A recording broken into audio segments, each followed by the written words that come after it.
Well, good morning. This is Thursday morning.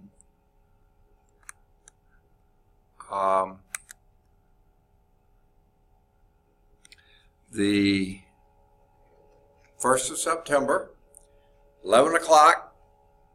It's supposed to be linear algebra class, Math 237, and right now I'm the only one in the room.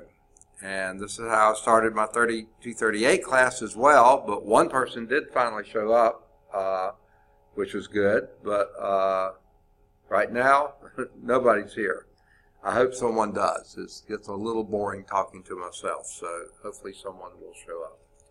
I won't go over any announcements. No one's here to hear them, but let's pick up from where we left off last time. A little bit of review, just quick. Remember we were doing Gauss-Jordan elimination, okay, of matrices. Gauss elimination had back substitution. Gauss-Jordan elimination, you actually got actual values. We saw at least one example which you had one unique solution, okay? Every variable had a unique solution. Then we had, I think somewhere along the way, we had showed an example that had no solutions. Okay, I think that was earlier. But now we're going to do a different kind. Okay, and this does build on what we did before. This is example 8, page 20, chapter 1, 1.2. By the way, let me just say this. I've said it before, and I guess if you're hearing it, you already know how to do this. But I do have on Blackboard your syllabus, research paper, instructions, my locator card, a few websites that I was able to find that I thought might be useful. If you find any others, share them with me, and I'll put those out there as well. And but then the last thing under content, under Blackboard, under content, will be, you'll find Math 238 YouTube videos. Okay, a pretty long thing, but put it all there. So, and I may even put the year. I don't remember if I did that or not. Fall 2016. I don't remember how much I put there, but that's all out there. If you click that, you'll see we did 3 videos the first week and 1 earlier this week, and this will be the 5th one. Okay. I don't think all of them there. I think 1 got duplicated. I was trying to fill the gap because to start with, I couldn't upload anything, and I got sort of a backlog, and so now I've got the system down. Cameron helped, Dr. Monty helped. We got it down, so I'm trying to get those caught up, but I think by mistake I put 1 video twice rather than the separate video that was different last week. So I'm going to try to get that corrected today, this afternoon. Going to try. Do my best to get that done. But the other thing, I don't know if y'all realize how YouTube works. I have one account that I'm sending to. I had another account, but that one wasn't working, and I wish I could get rid of it, but I can't figure out a way to do it. But I'm just sending to this one account that does work. And what I do when I finish a recording, I upload to YouTube. Okay? It just sends it to my YouTube account. Then I have to go into the YouTube account where I've set up a playlist for each of my courses, okay? And once I get in YouTube, I then put the course, once it's loaded. It takes hours to load to get from Screencast-O-Matic to YouTube, and then when I can get a chance, I'll move it from YouTube, the general account, my account, into the playlist that you can look at. So, I've got to, like I said, I think delete 1, add 1, and then move maybe the last 1 or 2 into the account. I think I'm close to being wrapped up. But certainly with today's, I've still got to move it in. So anyway, that's where we're standing. So let's move on. Example 8, page 20, section 1.2. Solve this system of linear equations. 2x1, okay, 2x sub 1 plus 4x2 minus 2x3 equals 0. Okay? 3x sub 1 plus 5x sub 2 is equal to 1. Okay. This is the strangest thing. It just blanks out, goes to a different page. It does whatever it wants to, but so far, hopefully, things are all right. All right, here we have 2 equations, but 3 variables. Number 1, there's no way you're going to get a unique solution. No way in the world you're going to get a unique solution here. Now, you still have 2 possibilities. Most likely, you'll have an infinite number of solutions. In fact, I know you will because it's in the book this way. But you don't have to have an infinite number of solutions. It could actually be you'll have no solutions. This won't be that case, but it could. There's no way you'll have a unique solution here. So what we're going to do, we're going to set up our matrix. So that's the next deal here. And what that matrix is 2, 4, -2, 0. Augmented matrix, 3, 5, 0, 1. Okay. Now, I can hear some of you now. First thing you want to do is subtract. Oh no, forget that. You could do that, but easier thing to do. Notice that first equation. Everything's divisible by 2. So let's do that. What we're going to do is row 1 divided by 2 is the new row 1. Or 1/2 of row 1 is the new row 1. However you want to say it, that new matrix is going to be 1, 2, minus 1, 0. Keep the second one the same. 3, 5, 0, 1.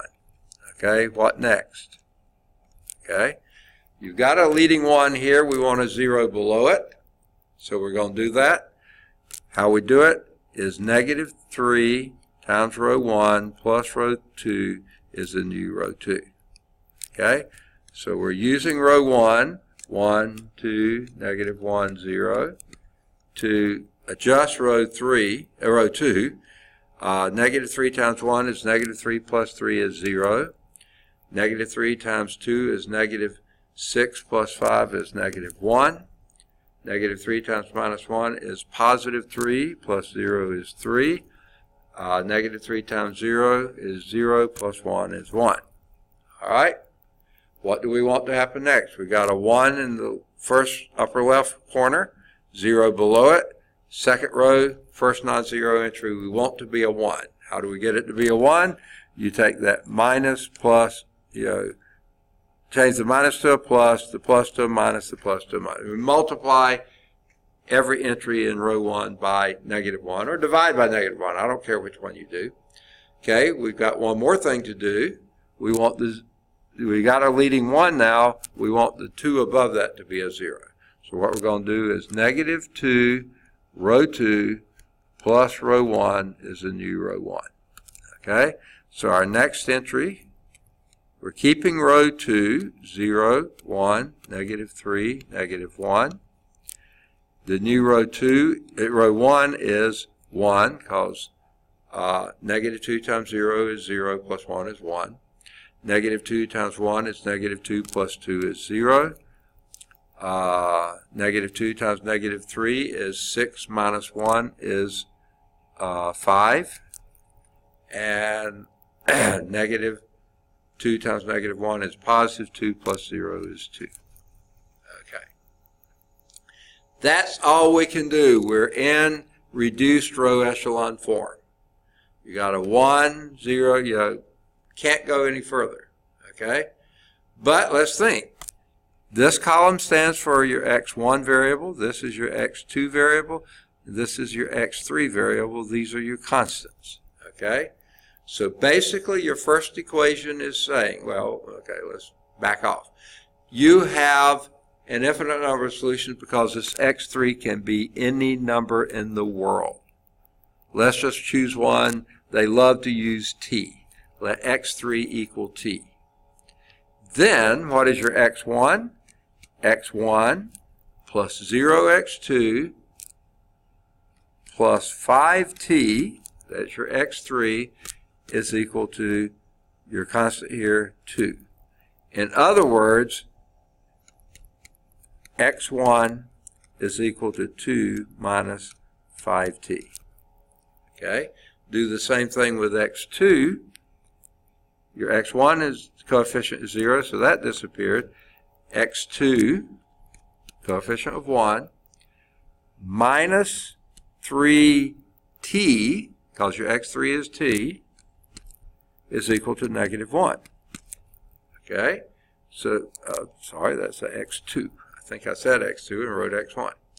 So, solve that for x2, and that produces x2 is equal to 3t minus 1. And then we know that x3 is equal to t. So here is your solution. Infinite number of solutions. If you write it as an ordered triplet, it would be 2 minus 5t, comma, 3t minus 1, comma, t. Pick a t, any t, I don't care what t, 0. When t is 0, you'd have 2, 3, 0. That should fit that first equation. Let's see if it does. 2 times 2 is 4.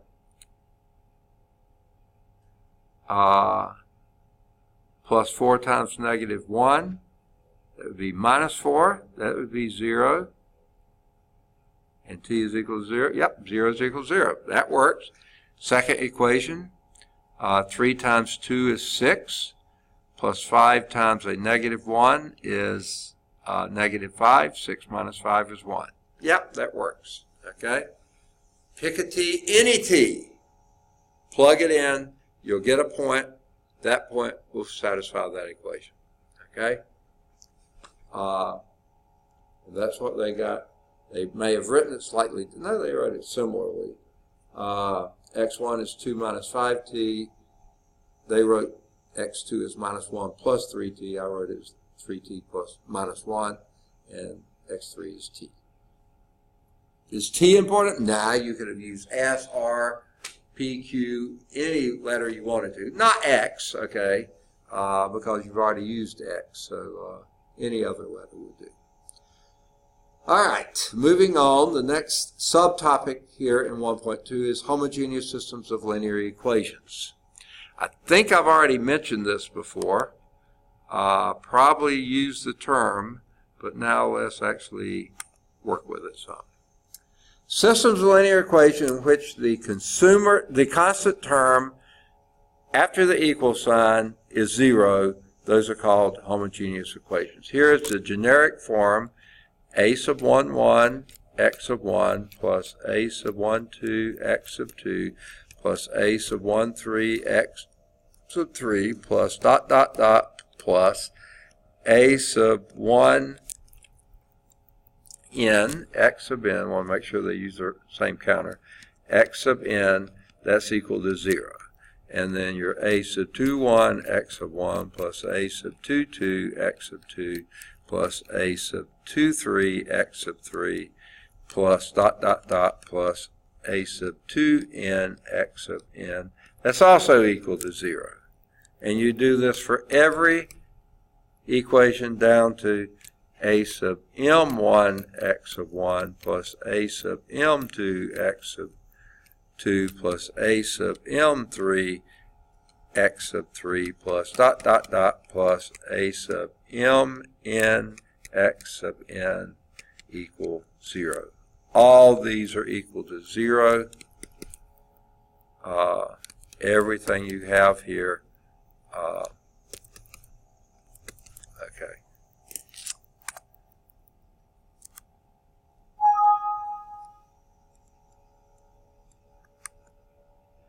I swear, this is such a pain in the neck.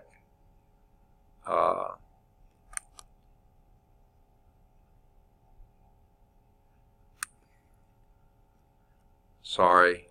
The recording's okay, it's just the PowerPoint went snaky. Okay. I don't know why PowerPoint is so slow.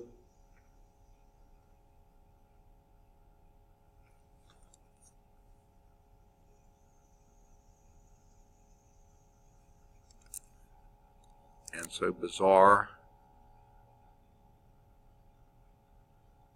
Okay. Nope. Still got more steps to do.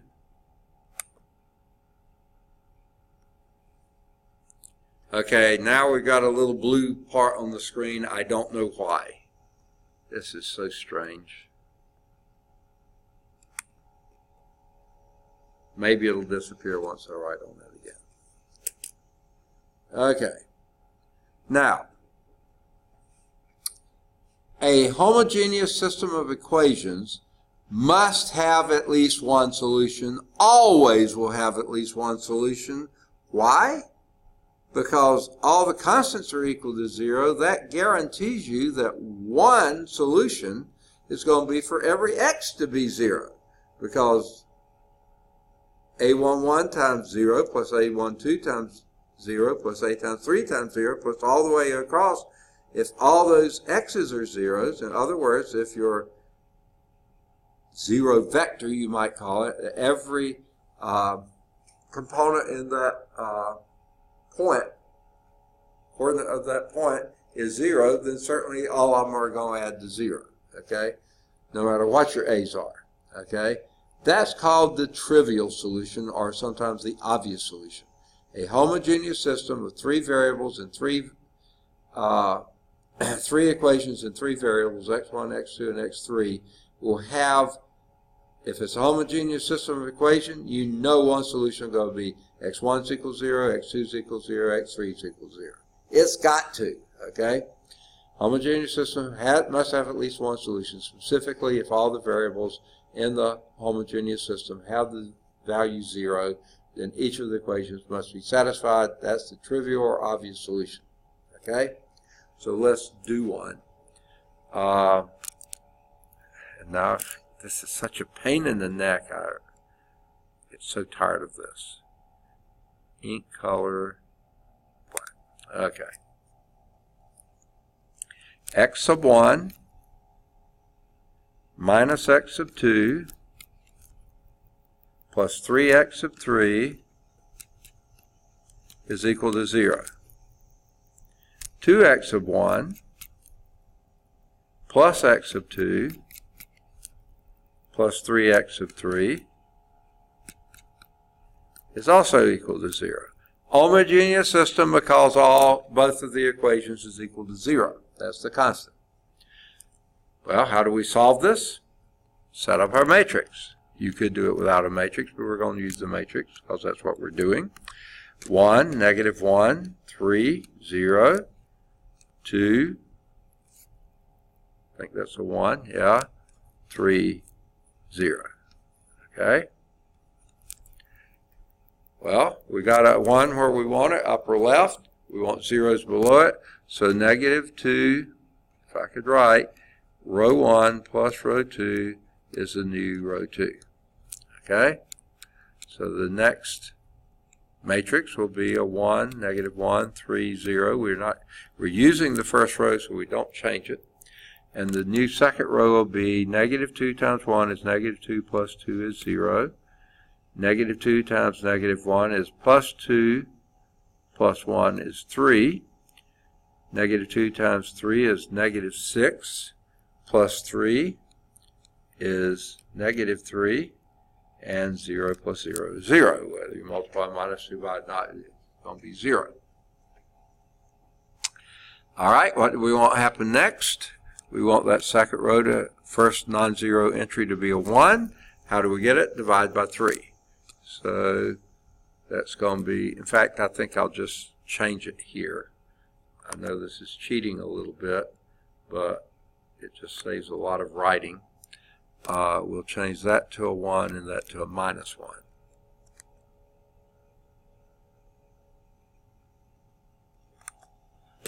One and minus 1. Okay, now we got a 1 where we want it. Now we want the number above that to be a 0. How do we get it? We just add those two together. Row 2 plus row 1 is the new row 1. Okay, so we're leaving second row alone. 0, 1, minus 1, 0. The pen is really slow. and we add the two rows together. That gives you a 1, a 0, a 2, and a 0. Okay? All right, again, we've got it in reduced row echelon form. However, the x of 3 is can be any value in the world. We use it as a parameter. Why not call it t again? X of 3 is equal to t. Okay? Then that first equation says x of 1 plus 2t is equal to 0. Second equation said x of 2 minus t is equal to 0. So this gives you x of 1 is equal to minus 2t, and the second equation gives you x of 2 is equal to t. Okay? Then you can choose if x of 3 is equal to t as well, because that's what we chose. Quit doing this. Okay.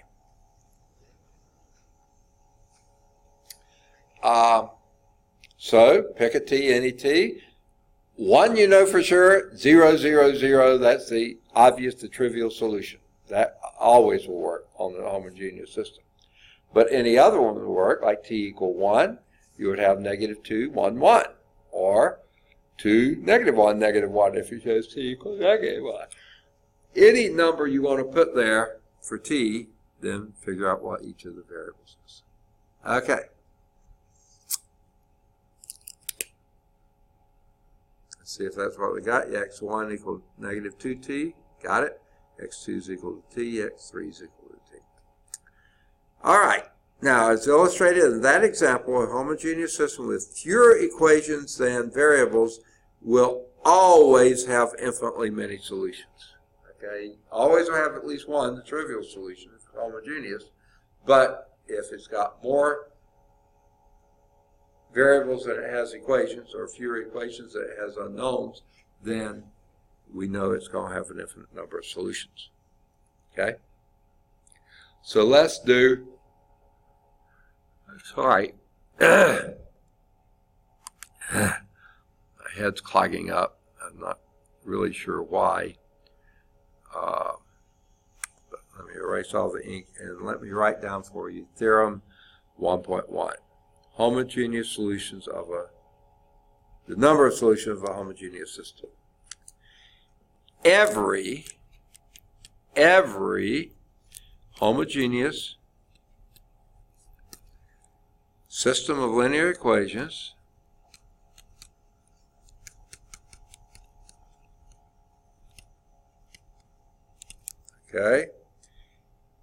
is consistent. Goodness gracious, this thing. Should stop doing that. Is consistent. Now, what do we mean by that?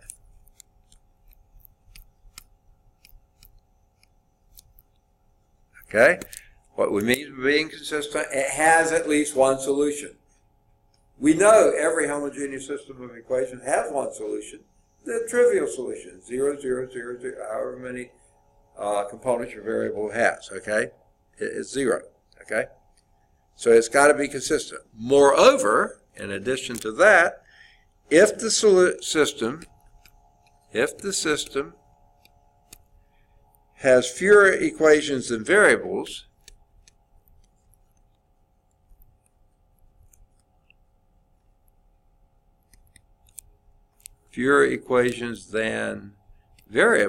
in other words, has more variables than equations, then it must have infinite. It must have infinite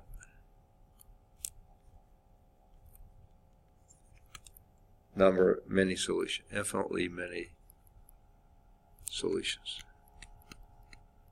Got to. This one, for it to be a homogeneous system, you'll never, ever, ever wind up with 0, 0, 0, 0, 0 is equal to 7, because that last column of zeros is always going to be 0. So it's either going to have a unique solution, all zeros, or infinite many solutions, one of which is all zeros. Okay. Now, They do the same thing we just did with example 9, but do it with the general matrix, A11s, that kind of stuff. You'll get it. That finally finished exercise section 1.2, and so homework exercises from 1.2. And by the way, if you haven't noticed yet, I give homework exercises, odd number exercises, and here's why. The answer to odd number exercises are in the back. Okay, your answer key in the back. But in addition to that, if you'll notice the little brown strip at the top of the page that says 1.2 exercises, this is on page 22, it says, after you see those words, you see in smaller print, see www.calcchat.com for worked out solutions to odd number exercises. Okay? So if you work them, don't get the answer in the back, you can't figure out why, then go to calcchat.com and see if you can figure it out there. If that doesn't work for you, come see me either in class or out of class during office hours, and I'll try to help through it. So, homework exercise of 1.2, any of the odds 1 through 5, either 7 or 9, any of the odds 11 through 17, any of the odds 19 to 23, any of the odds, hard to breathe. I may have to go clear my head. Any of the odds 25 through 37. Do number 39. It says you'll need graphing help. If you can do it, do it. If it gets too complicated, you don't have a graphing calculator, you can just skip it. It's fine. Do either 41 or 43. They're pretty simple, I think. And then they have a application problem. We didn't have any samples of this in this section, but try to do number 45. Okay? Try to do, 47 as well, and see if you can do 49. In fact, I'll say 49, do 49 and do 51. Do 53, and the rest of these are writing or true false or things such as that. So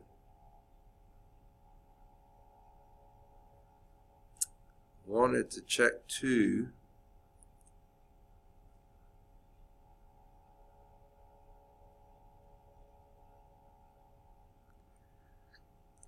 I don't see anything else you really would need to do.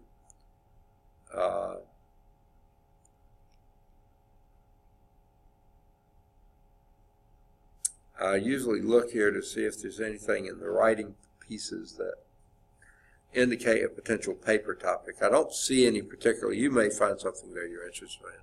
Let's move on to 1.3. I think I'm going to have to head down the restroom for just a second just to clear my head because I'm having trouble breathing. I don't know why. Things I thought were getting better. I'm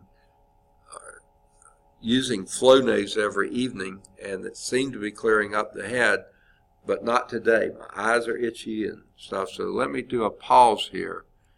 And I think this is where I pause. All right, sorry about the delay. I had to go clear my head, and I tried to tank up with fluids too because I feel like everything is thick, and I don't know. Hopefully I can make it through what is about a half hour left.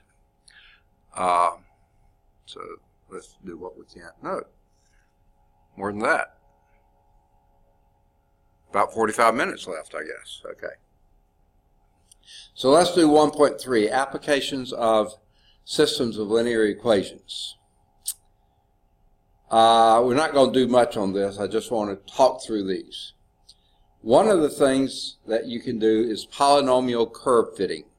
They have packages and programs that will do this. There's no reason to have to do these your own. But if you are given any number of points anywhere on the Cartesian coordinate system, as long as no two points have the same x coordinate and different y coordinates, okay, they all have to have different x coordinates, no matter what the y coordinates are, you can fit a polynomial curve to those points. They show in the book 1, 2, 3, 4, 5, 6. They say x sub n, y sub n, but they happen to show 6 points. There's a polynomial curve that fits those 6 points exactly. Okay? And that section, describes how that works. There is an example. These can be just a tad tedious, but they're all doable. It works and works well. I guess let's go on and do it. And here's the key, though. You'll need to do a polynomial of degree n minus 1. So if you have n points, you need a polynomial of degree n minus 1. So let's say we have, let's just do this one. Try to do it quickly and go from there. Don't know why my screen is small here, but it's okay. I guess we can do it. What we'll do is erase all ink from the slide. It did. Don't know why it reduced when I open PowerPoint again. Let's see.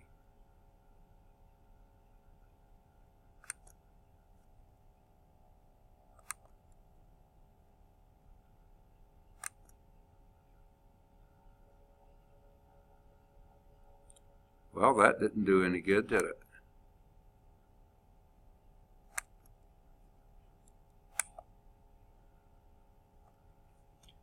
I'm going to close that.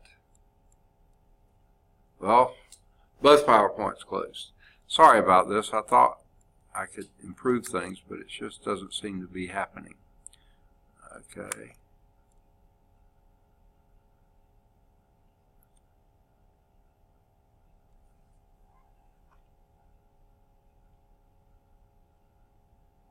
Sorry, this is taking a lot. PowerPoint is so slow. Especially today, it's been awful. Should have stayed with the slide I had, but it said I had two open. One of them seemed to be doing better than the other.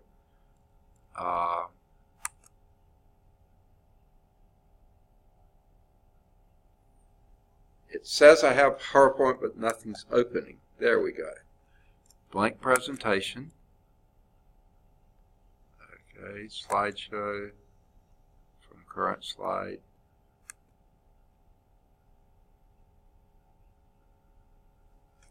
Okay. Sorry about this. Hide presenter view. Function F10. All these. Okay. At least I got a bigger screen back. Okay. So let's do this one. Determine the polynomial p of x. Yuck. This is such a pain. All right. P of x. They're giving us 3 points. You'll need a polynomial of degree 2 or of degree 2. Okay. So p of x would be a sub 0 plus a1x plus a2x squared. Okay, there's your generic polynomial, quadratic polynomial, degree 2, and that should do for these 3 points. Okay, that polynomial, that's a parabola who passes through these 3 points. 1, 4, 2, 0, and 3, 12. Okay.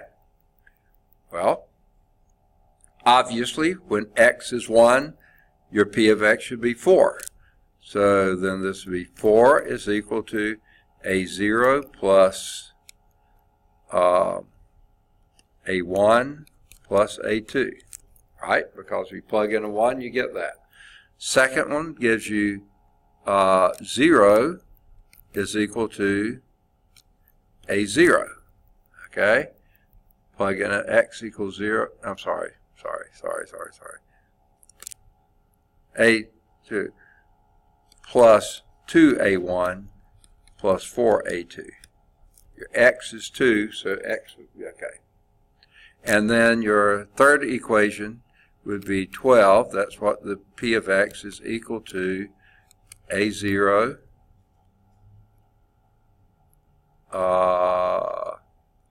plus 3a1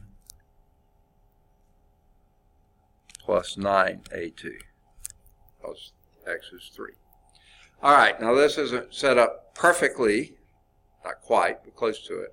Our variables here are your a0, a1, and a2, okay?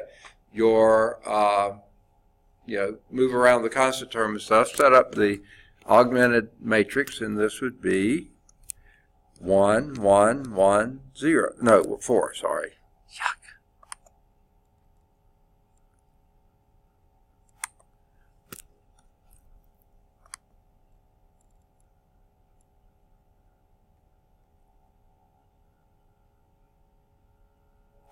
All right. 4. Okay. 1, 2, 4, 0. 1, 3, 9, 12. Okay?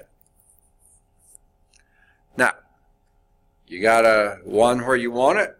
You need these to be zeros. So minus row 1 plus row 2, new row 2. Okay? So the next matrix would be 1, 1, 1, 4. Not changing the first row because you're using it. 0, 1, 3, negative 4. Right? Why is it doing this? I don't know. Okay. Next one. Row 1, minus row 1 plus row 3 is the new row 3. Okay? So that would be 0, 2, 8, 8. Okay? As soon as I write that down, I see that can be simplified to 1, 4, 4. So we'll just do it that way. Okay? That was an operation, but I did it real quickly. So you got a 1 here, 0 below. 1 here, we need zeros above and below. So minus row 2 plus row 1 is the new row 1. Okay? Why is it doing this? Okay. So we're going to do that. We're using the second row, 0, 1, 3, minus 4. And operating on the first. So it's row 1 minus row 2, basically. So that would be a 1. That would be a 0. That would be a negative 2. And this would be 4. 8. Sorry. 4 minus a minus 4. Okay, so 4 plus 4 is 8. Down here, we'll do the same thing. Minus row 2 plus row 3 is the new row 3. Okay, in other words, row 3 minus row 2. So that would be a 0. That would be a 0. Why is it doing this? Okay. Where did I leave off? 4 minus 3 is 1. And 8 plus 4 is 12. All right, seems like we're sort of going in circles there, aren't we? All right, now we've got a 1 here, 0 is below, 1 here, 0 above and below, a 1 there, we want zeros above it. So let's see if we can squeeze in this last matrix here. So what we're going to do is 2 times row 3 plus row 1 is the new row 1. I wrote it in the wrong place. This thing goes over there. Sorry about that. Okay? So we're using row 3, 0, 0, 1, 12. And by the way, you know that A2 is equal to 12. Okay? You know that right now. So let's write it down. A2 is equal to 12. Why? Okay, I don't know. Okay. I wrote A2 is equal to 12, and it just did a squiggly line there. So let me erase that squiggly line and rewrite it. This is strange. Okay. A2 is equal to 12. Okay. So operating on the first row, we have 2 row 3 plus row 1. 2 times 0 is 0 plus 1 is 1. 2 times 0 is 0 plus 0 is 0. You know this. 2 times 1 plus negative 2 is 0. 2 times 12 plus 8 is 20. I wasn't expecting the numbers to be that high. I made a dumb mistake here. Let me too carried away. Let me make sure. Okay, I guess not. No, I have. It says it's supposed to be 24.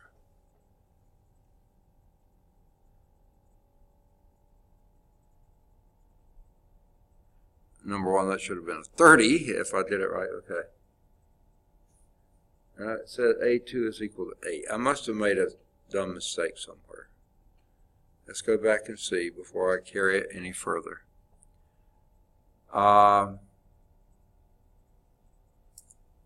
Make sure I did my matrix right. 1.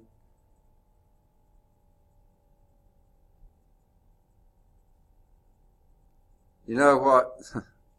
They don't show this, so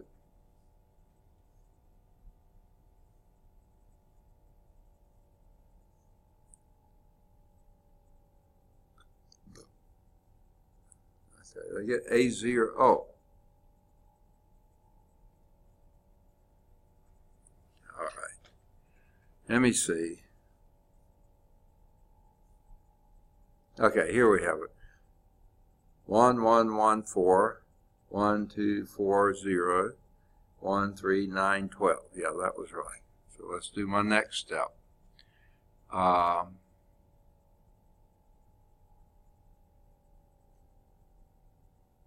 1, 1, 4, 0, 1, 3, negative 4. That one's right. 0, 2, 8, 8. That was right. Change that bottom one to 0, 1, 4, 4. Okay. Next step. Subtract row 1 from row 2 from row 1. Yeah. And that would be a 1, 0, negative 2, 8. Right? And then, I see my error. Okay. Then subtract row 2 from row 3. 0, 0, 1. That I used the 8. I didn't cross through. That's my error. Sorry about that. See, if you go too fast, which is what I was doing, this gave me a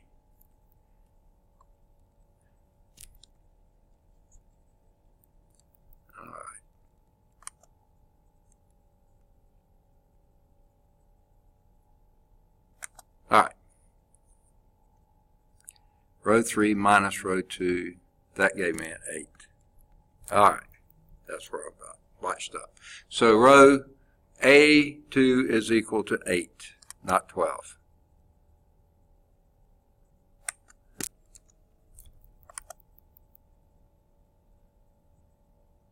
That was about when my head was clogging up, I think, too. All right. Now, pick up from there. This was an 8 here. All right. And we did the first operation, and I probably, okay, let's go back and do that. 2 times row 3 plus row 1. Okay? So 2 times 0 plus 1 is 1. 2 times 0 plus 0 is 0. 2 times 2 minus 2 is 0. 2 times 8 is 16 plus 8 is 24. And that's what they got to. Good for them. Okay? And then this one, we're doing minus 3 times row 3 plus row 2 is the new row 2. Okay, I wrote that in the right place this time. So 3 times 0 is 0, 0, this is a 0. 3 times 0 is 0 plus 1 is 1. Okay, negative 3 times 1 is negative 3 plus 2. That's a 0. And negative 3 times 8 is negative 24 minus 4 is minus 28. All right. So that gives us our polynomial that the p of x is equal to 24 minus 28x plus 8x squared. That polynomial will have those 3 points on it. And you can go back and plug them in and see. If you plug a 1 in for x, you get 24 minus 28 would be a minus 4 plus 8 is plus 4. Sure enough, it's 4. Plug a 2 in and you get 24 minus 56. That would be a positive 32, minus 32. And then 8 times 4 is positive 32. That gives you 0. That works too. And then plug in 3, and you get 24 minus whatever that is. You can plug those in. I'll let you do that yourself. Okay? I'm convinced it works. So there's example 1, curve fitting. Then it says find the polynomial that fits the points, and it gives you 5 points here. What size polynomial? Degree 4. Okay? Set it up, go for it. One nice thing to happen is you see right off the top the A0 has to be 1. Okay? Because when x is 0, y is 1, or your polynomial is 1. So that point right there is going to give you 1. Now you're down to a 4 by 4, and you can do that as well.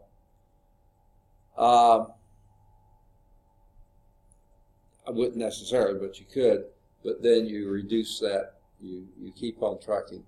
This one comes up with a lot of fractions. Now, that's not why I wasn't going to do it. It's just that it's a 5 by 6 matrix to solve.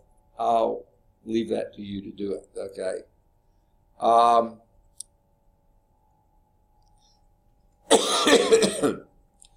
They have another hint here, is translating. Okay, translate values. For instance, here we have years and numbers, like 2006, there were 3 whatevers. 2007, 5. 2008, only 1. 2009, 4. 2010, 10. Okay? Well, there's no reason to use those huge numbers. Let's just pick a value.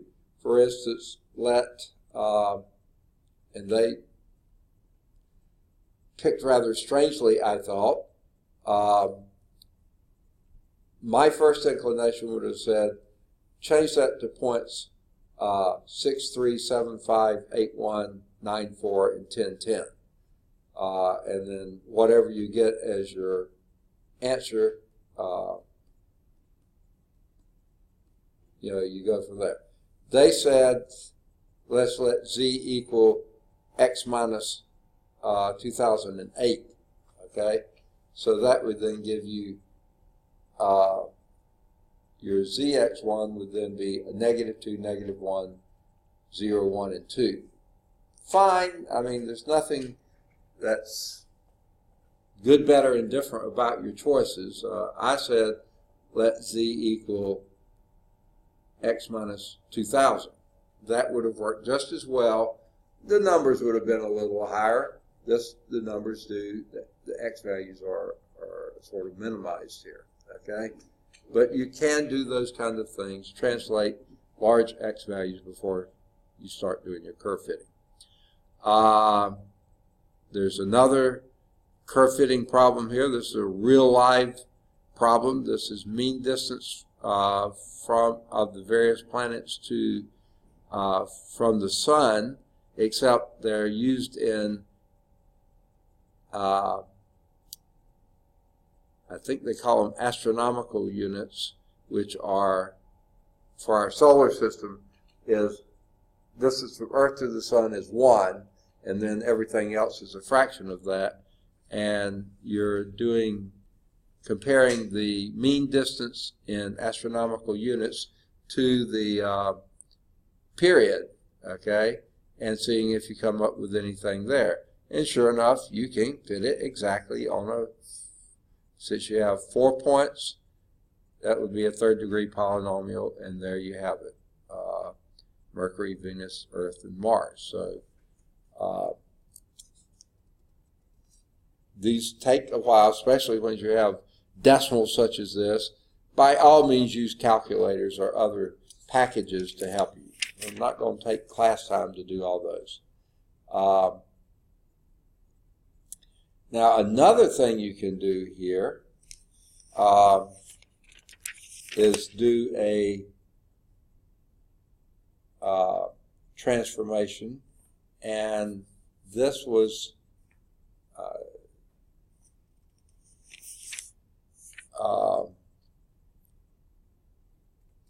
they actually did a log transformation. I don't see where they actually tell you did that. Yeah, there it is. Taking natural logarithms of it, you basically get very, very close to a straight line fit, okay? And you can go on from there. And that's actually something that has been done in Johannes Kepler first discovered that relationship. And I think he probably did a log fit to it. So other things, linear algebra applied. Researchers in Italy studied the acoustical noise level from vehicular traffic at busy three-way intersection on a college campus, used a system of linear equations, traffic flow. So there's a real-world problem, okay? Now, I don't think, just looking at that picture is probably from an Italian college campus. It could be, but that looks so typically American, I would be surprised, but whatever. Now, here's another example, network analysis. I'm not going to do all these, but networks are composed of branches and junctions. Now, this can be electrical networks, it could be interpersonal networks, it could be all sorts of things like that.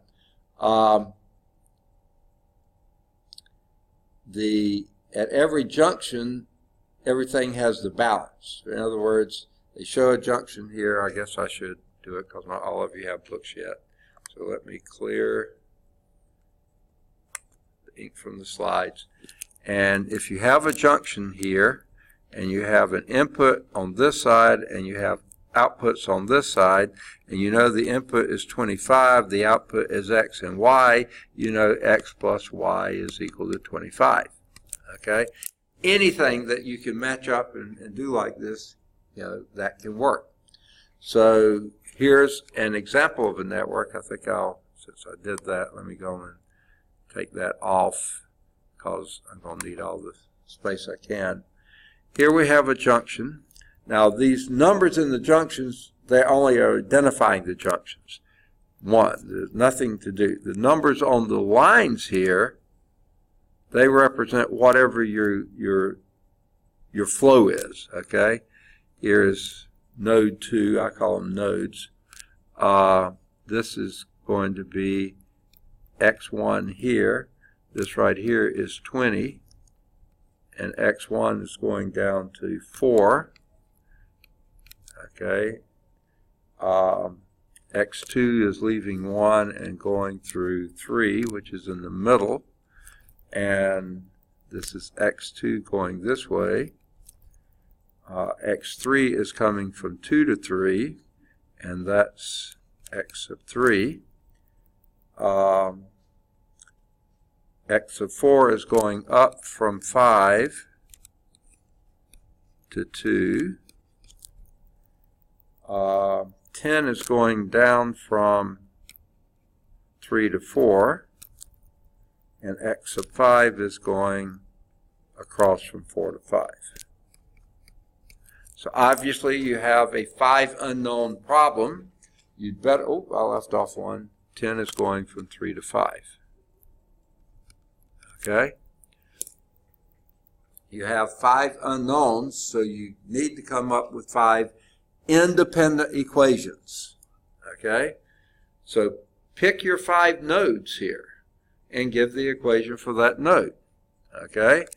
This says around number 1, I can tell you x1 plus x2 is equal to 20. Because you have x1 plus x2 leaving, 20 coming in, that sum must be 20. Okay? Let's go to node 2. You have x4 coming in, x3 going out, and x4 going out. Okay? I'm sorry, 20 going out. So x2 is coming in. No, I'm sorry. x3 is going out, so let's make it I'm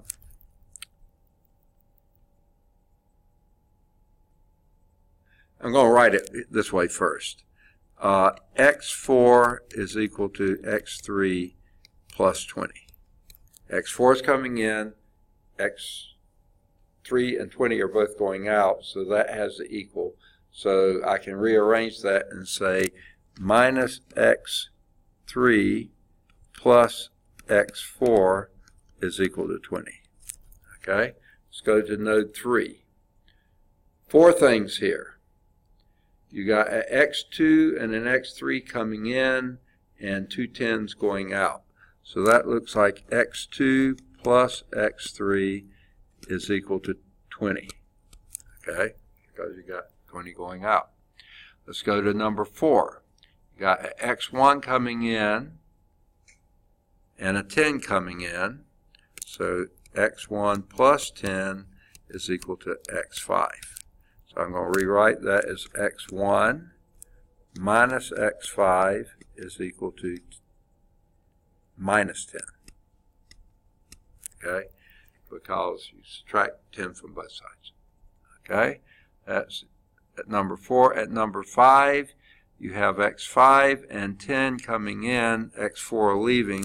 So x4 is equal to x5 plus 10. Right? x5 plus 10 coming in, x4 going out. So that would be x4 minus x5 is equal to 10. Okay? Now, there's your matrix. There's your system of equations. Make sure we got it right. x1 plus x2 is equal to 20 minus, okay, they wrote it differently from I did. I wrote minus x3 plus x4 is equal to 20. They wrote x3 minus x4 is equivalent. They're the same. x2 plus x3 is 20. x1 minus x5 is minus 10. And I wrote x4 minus x5 is equal to 10. They wrote it the other way. So this is the same system. All right. So let's set up our matrix. That would be a 1, 1, 0, 0, 0, 20. 0, 0, minus 1, 1, 0, 20.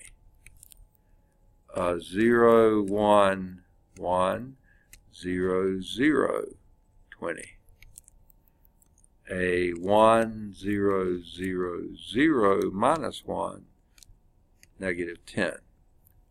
And a 0, 0, 0, 1, minus 1, 10. Okay. All right. From there, you just need one operation here, minus row 1 plus row 4 is the new row 4. Okay. and just proceed from there. Okay, then I would swap these two rows to get the one in the place that you wanted, and then eliminate the one above it. Okay, and I would negate that one to get the one where you want that. Go from there.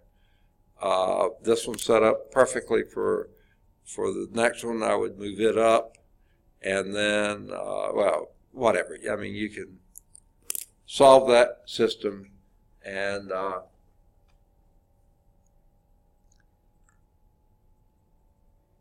when you do,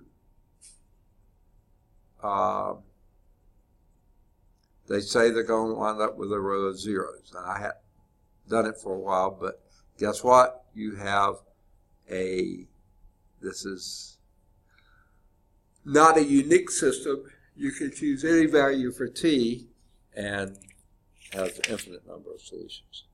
All right.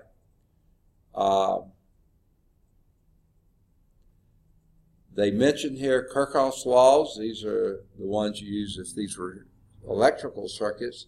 There you use nodes, and you use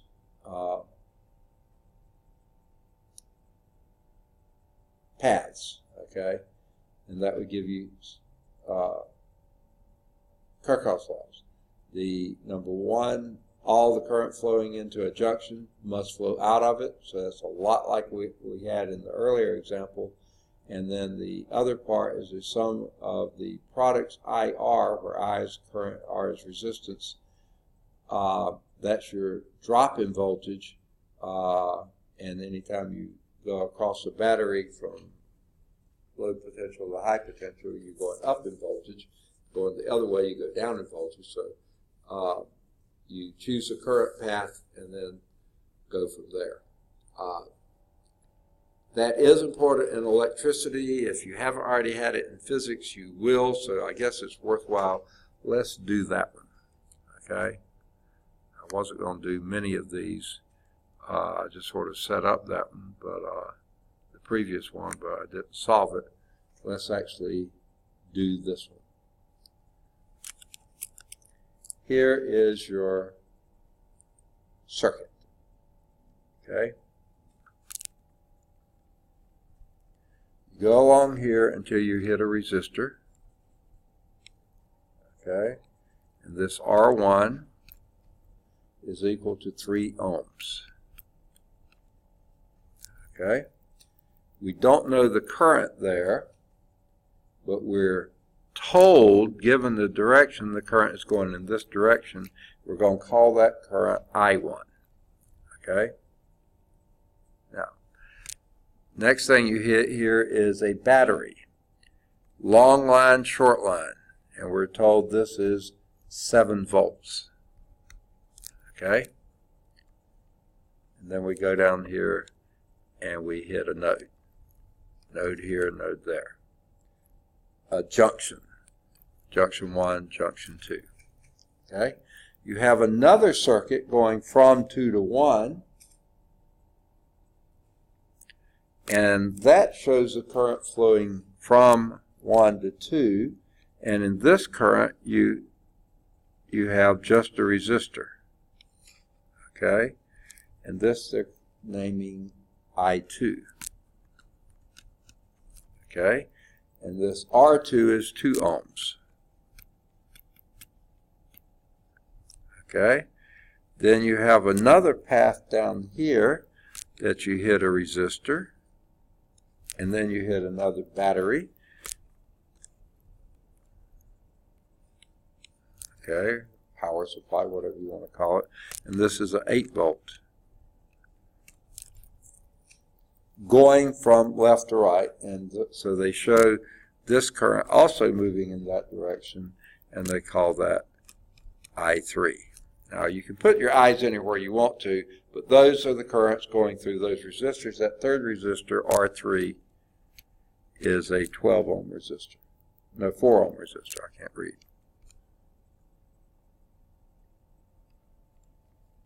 Okay. All right. Now, Kirchhoff's 2 laws. all the current flowing into a junction must flow out of it. So here at junction 1, you have I1 coming in, you have I3 coming in, and you have I2 going out.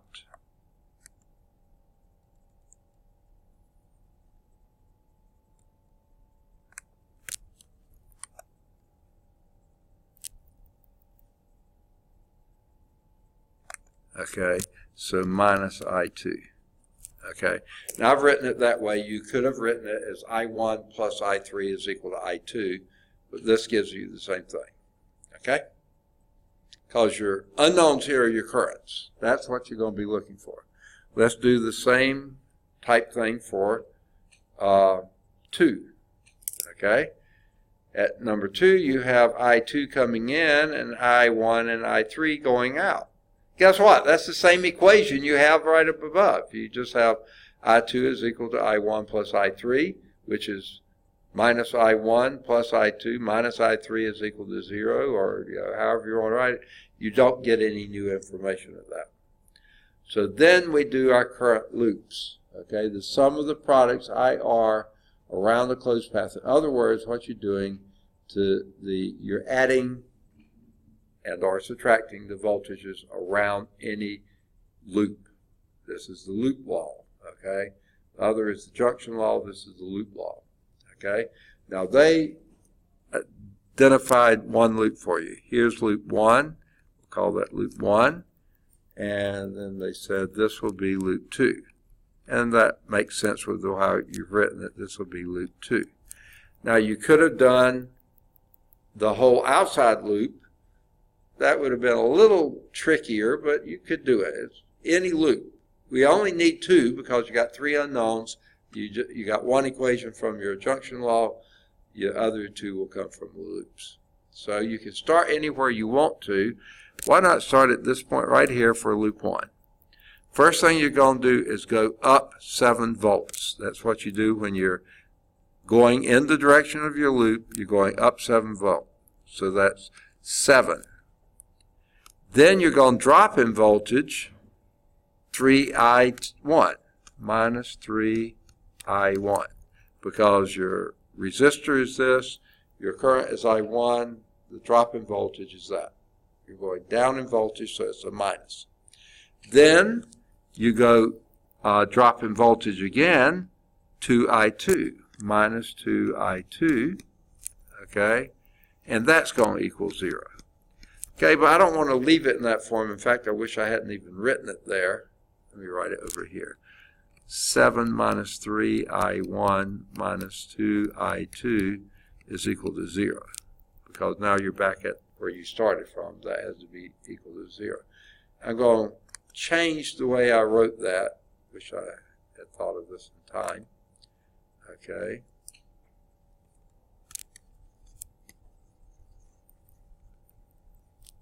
Okay. All right. I'm going to add 3I1 and add 2I2 to both sides of the equation. That gives me 2I2. 3I1 plus 2I2 is equal to 7. That puts the constants on one side, the unknowns on the other side. So that was loop 1. Loop 2, let's start at this point here.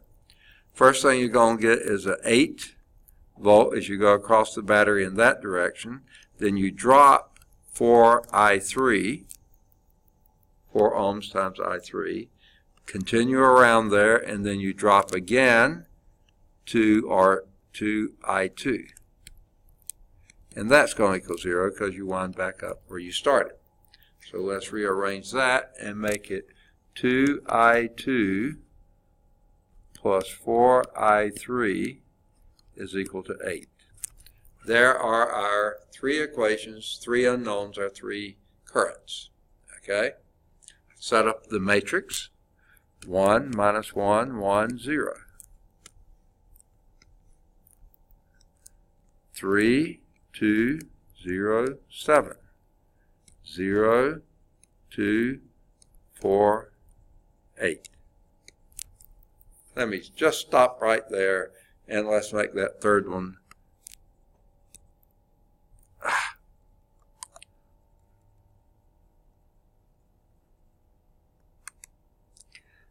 One, 0, 1, 2, 4. 0, 1, 2, 4. Okay? 0, 1, 2, 4.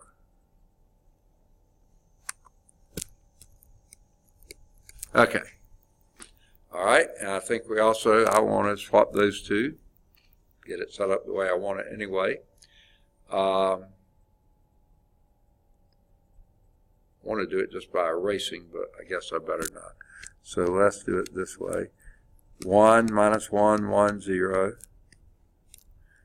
0, 1, 2, 4. And 3, 2, 0, 7. Okay? Now I got a 1 where I want it, got a 0 where I want it. Let's do the next one. This will be a minus row 3, row 1, plus row 3 is the new row 3. All right, where will I put that? Down here maybe? So you have 1 minus 1, 1, 0, 0, 1, 2, 4. This will now be a 0. Be 3 plus 2 is 5. Minus 3 and 7. Looks like a fun number at the end, doesn't it? All right, we got a 1 there, and 1 there, 0 is below it, 1 here. Let's get a 0 above it. We're going to add row 2 to row 1, new row 1. Okay? So using row 2, 0, 1, 2, 4. New row 2, row 1 will be 1, 0, 3, I hope. I can't read my writing. Yeah, I think that's right. 4. And then to eliminate the 5 here, that will be minus 5, row 2, plus row 3 is the new row 3. Okay, so that will be a 0. That'll be a 0. And this will be a negative 10, minus 13, really fun number, and minus 20,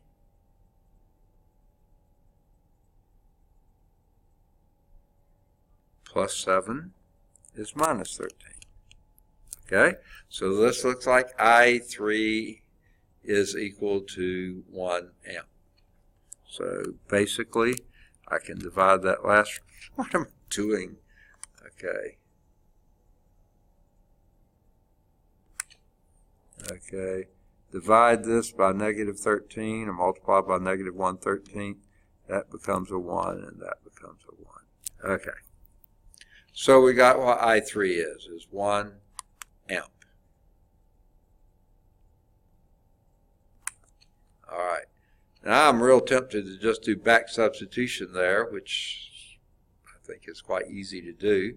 And let's see if we can figure out what the others are. Okay. Where will I do it? Maybe here. I1 plus 3 is equal to 4. So I1 looks like 1 amp. Okay? And then we have I2 plus 2 is equal to 4. So I2 is equal to 2 amps, and I3 is 1 amp. Okay. Yeah, quit that. Okay. Let's see what they got. Yeah, I1 is 1 amp, I2 is 2 amps, and I3 is 1 amp. Okay, example 7 is very similar to that, okay, except a little more complicated, okay. You have 4 nodes and 3 paths. You have 1, 2, 3, 4, 5, 6 currents that I can see. So you're going to need 6 equations. You have 4 nodes and 3 paths. That gives you 7 equations. Okay?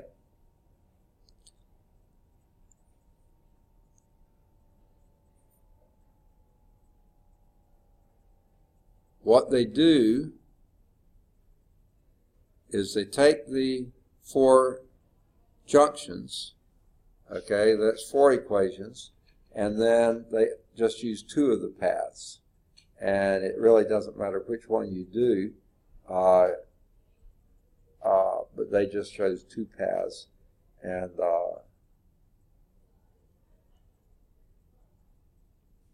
which one did it look like they did? Oh, they showed 3 paths, and they just did, they did all 7 equations.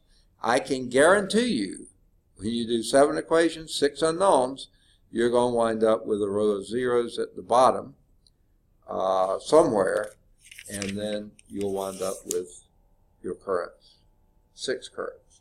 So yeah, they did do all 7 equations. You only have 6 unknowns. You're going to wind up with zeros at the bottom.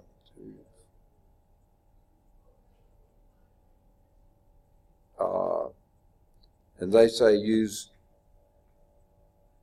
using Gauss-Jordan elimination or graphing utility or a software program, solve that system, and you come up with it. But they didn't show that solution, but I guarantee you I have a row of zeros at the bottom somewhere. Okay. That finishes 1.3. Sorry, we're sort of racing through this, but we really need to get as far as Chapter 2 as soon as we can. Homework exercises, polynomial curve fitting. I'd say do at least one of these. You can do more than one if you choose, 1 through 11. Okay? Then try some of the others, like any of the odds 13 through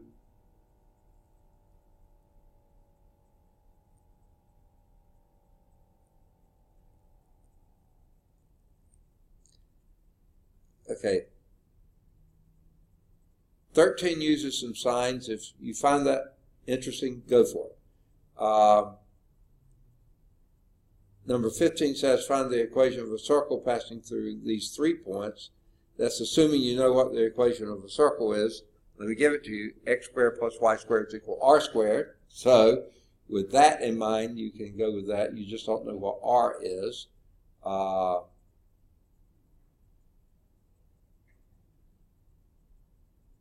No, it's not going to quite work either. That was if it was centered at the origin. This one isn't necessarily centered at the origin.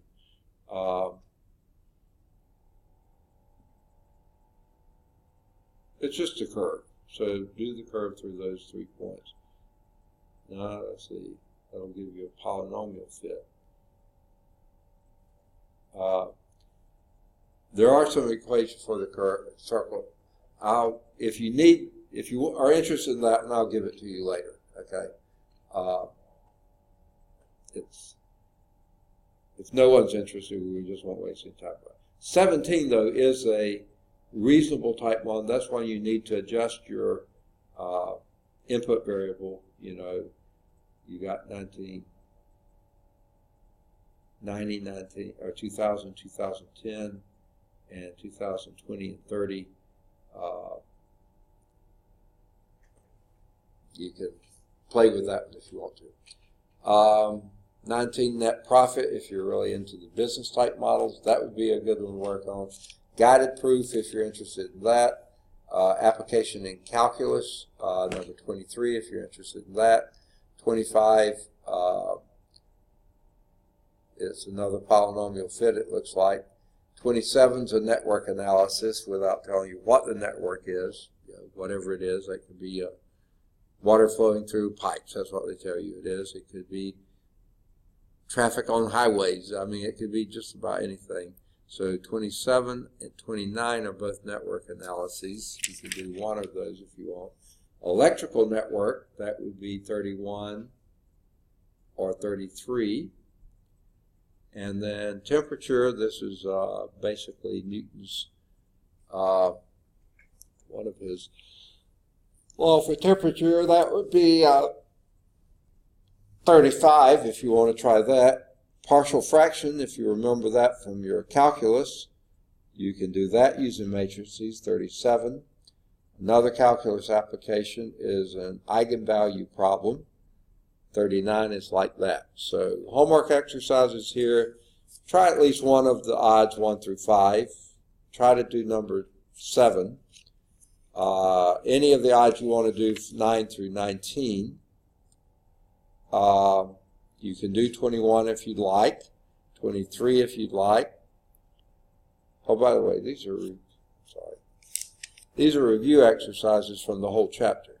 These are good to do. I don't think we did anything like 1 through 5. You can do those if you like, but those are simple. I think you can do those, okay? 1 through 5. Can't remember if we did anything like number 7. Not that difficult, but if you want to try it, but if you want to skip it, skip it. We started out, I think, in where 9 is. Any of the odds 9 through 19, you could do 21, you could do 23, you could do either 25 or 27. The odd number answers are in the back, I think. Any of the odd numbers 29 through 37. 37 might be a little tough without software support.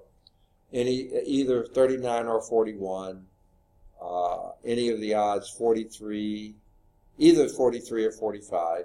And then some of the word problems, any of the odds you want to do, 47 through 53. I'd say 47 or 49. Then you choose whether you want to do 51 or 53.